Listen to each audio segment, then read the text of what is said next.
उसी समय एक व्यक्ति एक परित्यक्त गोदाम में पहुंचा जो जियांग के पास था और उसने अपने नेता को बताया कि वह पहले ही लौट चुका है। यह देखकर कि वह वापस आ गया है, नेता ने उससे पूछा कि उसने इतनी देर क्यों लगाई और उसे यह भी आदेश दिया कि वह मकड़ी के घोंसले में वास्तव में क्या हो रहा था, इसकी रिपोर्ट जल्दी से दे। यह आदमी हुड पहने हुए था, उसके बाल हरे थे और वह काफी डरा हुआ था। उसने अपने नेता को बताया कि मकड़ी के घोंसले को किसी रहस्यमय और अज्ञात व्यक्ति ने नष्ट कर दिया है, एक विनाशकारी विनाश के साथ जिसमें एक भी राक्षस जीवित नहीं बचा। उसका वरिष्ठ, जो चोटी वाला एक लंबा आदमी था, विश्वास नहीं कर सका कि उसके कानों ने अभी क्या सुना था। उसने अपना सिर अपने अधीनस्थ की ओर घुमाया और आश्चर्यचकित नजर से पूछा कि क्या यह किसी तरह का मजाक था। उसे विश्वास नहीं हो रहा था कि किसी ने मकड़ी के घोंसले को पूरी तरह से नष्ट कर दिया था। उनके बगल में खड़ा एक और आदमी उनके पास आया और यह सुनकर वह चौंक गया। हरे बालों वाला आदमी उनके पास आया और गंभीर नजर से उसने जवाब दिया कि यह सच है, और यह भी कहा कि राक्षसों का शहर खंडहर में तब्दील हो चुका है। यह सुनकर उनके नेता ने अपना हाथ अपनी ठोड़ी पर रखा, जमीन की ओर देखने लगा। उसे यकीन ही नहीं हो रहा था कि घोंसला राख में तब्दील हो चुका है। यह सुनने में बहुत भयानक था। हालांकि पहले तो उसने सवाल किया कि क्या अपराधी नाइट वॉच का सदस्य हो सकता है। बाद में उसने इस विचार को खारिज कर दिया क्योंकि यह नाइट वॉच की शैली नहीं थी। वह इस नतीजे पर पहुंचा कि जिम्मेदार पार्टी किसी छिपे हुए परिवार या शक्तिशाली हमलावर समूह का कोई गुप्त अभियान होना चाहिए।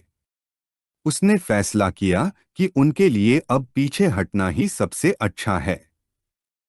उनके लिए यह शर्म की बात थी। उन्हें एक बोतल में भेड़िया मकड़ी का जहर भरने का काम सौंपा गया था। अब जब वे असफल हो गए थे, तो उसने वापसी के रास्ते में कुछ बदकिस्मत लोगों को लूटकर नुकसान की भरपाई करने का फैसला किया। यह सुनकर उसके बगल में बैठा आदमी उसकी ओर मुड़ा और पसीने और घबराहट के कारण खुद को रोक नहीं सका। जब वे बात कर रहे थे, किसी ने खाली पड़े गोदाम का दरवाजा खोला।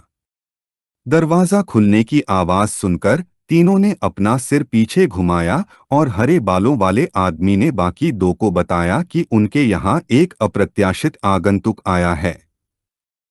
यह सुनकर वे आश्चर्यचकित हुए बिना नहीं रह सके कि यह व्यक्ति कौन हो सकता है।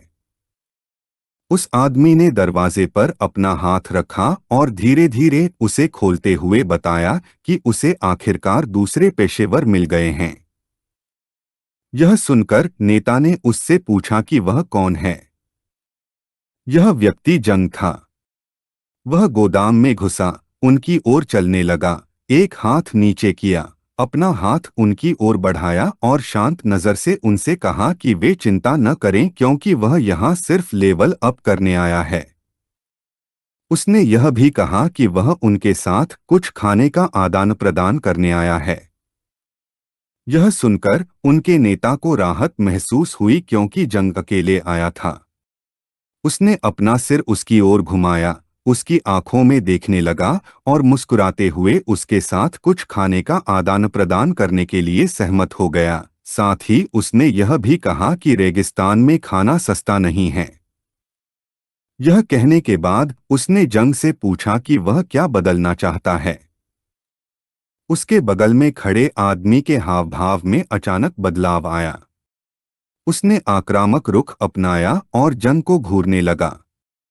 जंग नेता के पास गया, उसकी आंखों में देखने लगा और मुस्कुराते हुए उसे चिंता न करने को कहा। साथ ही उसने कहा कि उसके पास आदान प्रदान करने के लिए कुछ बहुत अच्छी चीजें हैं। यह सुनते ही आदमी के हाव भाव में एक बार फिर से काफी बदलाव आया। वह जंग की ओर देखने लगा और मुस्कुराए बिना नहीं रह सका और उत्सुक हो गया कि वह क्या आदान प्रदान करना चाहता है। नेता ने जंग को आदेश दिया कि वह उसे दिखाए कि उसके पास कौन सी चीजें हैं। उस समय दो लोगों ने जंग को घेर लिया और मुस्कुराते हुए अपने अपने म्यान खोलने लगे। उसने बस अपना सिर उनकी ओर थोड़ा घुमाया और मुस्कुराए बिना नहीं रह सका। शुरू से ही वह जानता था कि वह उन पर भरोसा नहीं कर सकता, इसलिए बिना दो बार सोचे उसने अंगूठी चालू की और अपना हाथ उनकी ओर बढ़ाया। पलक झपकते ही अंगूठी से कई मकड़ियां बाहर निकलीं और तीखी नजर से उन लोगों को देखने लगीं। जंग ने उनकी ओर पीठ फेरी और मजाकिया लहजे में पूछा कि क्या उनके उत्पाद अच्छे हैं। मकड़ियों को देखकर पुरुषों ने अपनी तलवारें फिर से म्यान में रख लीं, कुछ कदम पीछे हट गए और हाई अलर्ट पर चले गए। पुरुषों ने मकड़ियों को देखना शुरू किया और पसीने से तरबतर हो गए और डर गए। उन्हें पता था कि ये भेड़िया मकड़ियां थीं। उन्होंने सवाल करना शुरू कर दिया कि क्या वे मकड़ी के घोंसले के साथ नष्ट नहीं हो गए हैं। यह सोचकर उन्हें आश्चर्य होने लगा कि क्या जंग ही वह व्यक्ति था जिसने सभी मकड़ियों को मार डाला था। जंग चेन का वर्तमान स्तर 17 था। उसने अपना सिर थोड़ा सा उनकी ओर घुमाया, उन्हें एक भारी नजर से देखना शुरू किया और एक मुस्कान के साथ उसने उनसे कहा कि वे यह न सोचें कि वह नहीं जानता कि वे क्या करना चाहते हैं। यह कहने के बाद जंग एक चट्टान पर बैठ गया, अपना सिर थोड़ा सा उनकी ओर घुमाया और शांति से प्रकट किया कि वह अब बहुत क्रोधित था। इसलिए उसने उन्हें अपने हथियार उठाने और यहाँ से तुरंत चले जाने की सलाह दी। यह सुनकर तीनों लोगों ने अपना सामान उठाया, जंग की ओर पीठ की, भागने लगे और उसे परेशान करने के लिए माफी मांगी और कहा कि वे तुरंत ही चले जा रहे थे।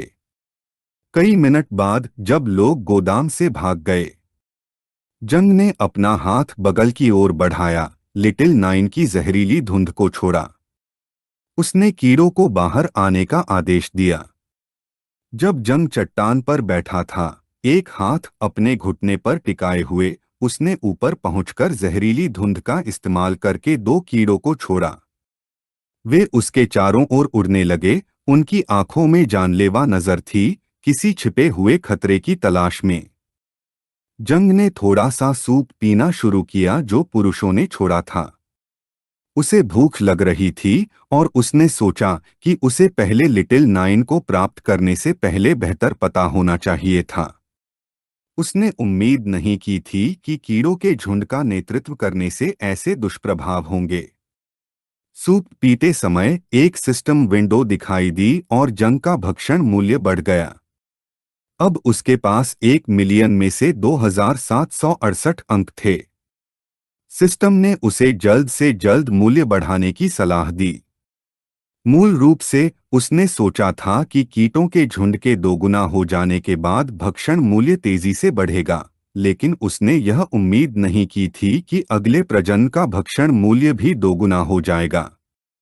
इसने जंग के लिए चीजों को बहुत जटिल बना दिया, क्योंकि अब एक बॉस द्वारा प्रदान किया जाने वाला भक्षण मूल्य बाल्टी में एक बूंद के बराबर था। भले ही वह शहर के बाहर सभी जानवरों के घोंसलों को खत्म कर दे, लेकिन यह अगले प्रजनन के लिए भक्षण मूल्य को भरने के लिए पर्याप्त नहीं होगा। जंग ने जमीन की ओर देखना शुरू किया और अपने विचारों में डूब गया। उसने सुना था कि नाइट वॉच द्वारा नियंत्रित जानवरों के घोंसलों और गुप्त क्षेत्रों को सार्वजनिक नहीं किया जा रहा था, जिसका मतलब था कि अगर वह अपने झुंड के भक्षण मूल्य को बढ़ाना चाहता था तो उसे जल्द से जल्द नाइट वॉच में शामिल होना होगा। उसने अपना हाथ देखना शुरू किया और देखा कि लिटिल नाइन अभी तक नहीं जागा था। यह देखकर वह जल्दी से इस निष्कर्ष पर पहुंच गया कि प्रजनन का बोझ छोटा नहीं था। उस पल जंग को किसी की उपस्थिति का एहसास होने लगा। तुरंत ही उसके चेहरे के हाव भाव में भारी बदलाव आया और उसने अपना सिर एक तरफ घुमाया और सोचा कि यह व्यक्ति यहाँ क्या कर रहा है। वह खड़ा हुआ, अपनी मुट्ठी को कसकर बंद किया, अपना सिर थोड़ा सा एक तरफ घुमाया और आक्रामक मुद्रा अपना ली। उसे युद्ध की गंध आ रही थी और कैसे बहुत से लोग उसका पीछा कर रहे थे। उसे नहीं पता था कि यहाँ क्या हो रहा था और उसका पीछा क्यों किया जा रहा था। कई सेकंड बाद एक लड़की जो अदृश्यता मंत्र का प्रयोग कर रही थी, गोदाम में घुसी, जंग से टकराई और जमीन पर गिर गई। वह पहले वाली ही लड़की थी। उसने एक हाथ से खुद को सहारा दिया और दूसरे हाथ से अपने सिर को छूने लगी क्योंकि उसे दर्द हो रहा था। जंग ने अपना सिर उसकी ओर घुमाया और भ्रमित नजर से सोचने लगा कि वह फिर से उससे क्यों मिला। जब लड़की जमीन पर लेटी हुई थी, उसने एक हाथ जमीन पर रखा, दूसरा हाथ अपनी छाती पर रखा, जंग की ओर अपना सिर उठाया और तुरंत पहचान लिया कि वह मकड़ी के घोंसले से निकला लड़का है। वह डरी हुई निगाहों से उसकी ओर देखने लगी और उससे कहा कि वह किसी को न बताए कि उसने उसे यहाँ देखा है। यह सुनकर जंग हैरान रह गया। उसने अपना सिर उसकी ओर घुमाया और हैरान भाव से उसे देखने लगा। वह उसके इतने करीब थी और वह उसकी मौजूदगी को महसूस भी नहीं कर पाया था। उसे इस नतीजे पर पहुंचने में ज्यादा समय नहीं लगा कि नीले बालों वाला आदमी जिस व्यक्ति का पीछा कर रहा था वह लड़की ही थी। उसने लड़की को किसी सुरक्षित जगह ले जाने का फैसला किया, लेकिन उसी पल उसे किसी की मौजूदगी का एहसास हुआ। उसने जल्दी से अपना सिर गोदाम के प्रवेश द्वार की ओर घुमाया और गंभीर नजर से देखा। उसने सोचा कि अब वहां से निकलने के लिए बहुत देर हो चुकी है। कई सेकंड बाद कई लोग गोदाम में दाखिल हुए। उनमें जंग ताए और नीले बालों वाला वह आदमी भी था जो जियो परिवार का हिस्सा था। वे जंग की ओर चलने लगे और जंग ताए को उसे पहचानने में ज्यादा समय नहीं लगा। वह डर और ठंड महसूस करने से खुद को नहीं रोक सका। उसने अपनी उंगली से जंग की ओर इशारा किया और अपने नेता को बताया कि वह वही आदमी है जिसका सामना उन्होंने पहले किया था। नीले बालों वाले आदमी ने अपनी पैंट की जेब में हाथ डाला, जंग को घूरना शुरू कर दिया और मुस्कुराते हुए अपने अधीनस्थ की अच्छी गंध की भावना की प्रशंसा की। जंग चट्टान पर वापस बैठ गया, अपने हाथों को अपने घुटनों पर टिका दिया और चुप रहा। अधिक बारीकी से देखने पर आदमी को एहसास हुआ कि यह जगह खाली थी और जंग वास्तव में अकेले डेरा डाले हुए था। गुस्से से भरी निगाहों से जंगताए ने जंग को देखना शुरू किया और उससे पूछा कि क्या कुछ पल पहले कोई लड़की गोदाम में आई थी। उसने उसे तुरंत जवाब देने का आदेश दिया वरना इस बार वह उसे मार डालेगा। नीले बालों वाला आदमी जंग को देखने लगा, जंगताए के सामने अपना हाथ रखा और मुस्कुराते हुए उसे इंतजार करने के लिए कहा। वह उसके पास गया, जंग के सामने चट्टान पर बैठने लगा। वह जानता था कि वह आध्यात्मिक गुरु वर्ग से था। उसने देखा कि जंग ने बहुत जल्दी ही अपना स्तर ऊपर कर लिया था। उन्हें एक दूसरे से आखिरी बार मिले हुए एक दिन से भी कम समय हुआ था और वह पहले से ही लेवल 16 पर था। उस आदमी की जंग में और भी ज्यादा दिलचस्पी होने लगी। उसने इस विषय को एक तरफ रखने का फैसला किया और बताया कि अब उसे कुछ जरूरी काम करना है। जब वह कुर्सी पर बैठा था, चट्टान जंग बस चुप रहा। वह चट्टान पर बैठ गया, अपने घुटने पर हाथ रखा, अपनी तलवार खींची, जंग की गर्दन पर वार करना शुरू किया और गंभीर नजर से उससे पूछा कि क्या उसने यहाँ काले बालों वाली लड़की देखी है। उसके अधीनस्थ उसके पास आए, उसके पीछे खड़े हो गए और चुप रहे। जंग बस शांत रहा, आदमी की आंखों में देखने लगा और जल्दी से निष्कर्ष निकाला कि उसके शरीर से निकलने वाली आभा के आधार पर उसका स्तर बहुत ऊंचा था, जो कि स्तर 30 से भी ज्यादा था। यह देखकर कि वह उसकी कक्षा और स्तर का सटीक पता लगा सकता था, उसने सोचा कि इस आदमी के पास कुछ पता लगाने वाले उपकरण होने चाहिए। जंग ने अपना सिर एक तरफ घुमाया, अपनी उंगली से गोदाम के पिछले दरवाजे की ओर इशारा करना शुरू किया और उस आदमी को समझाया कि उसने अभी-अभी किसी की परछाई को उस दिशा में जाते देखा था। उसने यह भी कहा कि चूंकि वह समझदार वर्ग का नहीं था, इसलिए उसे यकीन नहीं था कि वह वही व्यक्ति था जिसे वे ढूंढ रहे थे। यह सुनकर वह आदमी खड़ा हो गया और उस पर यकीन करने का फैसला किया। उसने जंग को और भी ईमानदार होने की सलाह दी। यह सुनकर जंग ने अपना सिर उसकी ओर घुमाया और कुछ हैरान हुआ। वह खड़ा हुआ, जंग की ओर पीठ की, अपना सिर थोड़ा उसकी ओर घुमाया, उसकी आंखों में देखने लगा और एक जानलेवा नजर से उसे चेतावनी दी कि अगर उसे पता चला कि उसने उस लड़की की मदद की है, तो झाइयो परिवार उसे जाने नहीं देगा। यह सुनकर झेंग ताई ने भी अपना सिर थोड़ा उसकी ओर घुमाया और मुस्कुराए बिना नहीं रह सका। कई सेकंड बाद वह आदमी और उसके अधीनस्थ गोदाम से बाहर निकलने लगे। जंग ने अपना शरीर उनकी ओर घुमाया और जैसे ही उसने उन्हें धीरे धीरे दूर जाते देखा, उसे याद आया कि झायो परिवार जियांगो का सबसे शक्तिशाली परिवार था। एक गहरी नजर से वह नीले बालों वाले आदमी को देखने लगा और सोचने लगा कि शहर के कुलों का एक लंबा इतिहास रहा है और वे सभी सामंती अधिकारी थे। वे बेहद रहस्यमयी भी थे और जब तक कोई बड़ी आपदा न हो जाए, तब तक शायद ही कभी दुनिया में आते थे। परिवार के कुछ शक्तिशाली लोग स्वर्ग और पृथ्वी को भी विभाजित कर सकते थे। यह आदमी जंग के विचार से कहीं ज्यादा शक्तिशाली था। उसके लिए ऐसे किसी व्यक्ति द्वारा याद किया जाना अच्छा नहीं था। कई सेकंड बाद जंग ने अपना सिर गोदाम के बाहर की ओर थोड़ा घुमाया और देखा कि वह आदमी पहले ही जा चुका था। उसने भी जाने का फैसला किया क्योंकि उसके लिए इस जगह पर रहना अच्छा नहीं था। लड़की अपने छिपने की जगह से बाहर आई, जंग के पास गई, अपने हाथों को अपने कूल्हों पर रखा और उसे बचाने के लिए धन्यवाद दिया। जंग खड़ा हो गया, अपना शरीर उसकी ओर घुमाया और चुप रहा। उसने जल्दी से उसका हाथ पकड़ लिया और यह देखकर लड़की घबरा गई और सोचने लगी कि उसने क्या करने की योजना बनाई है।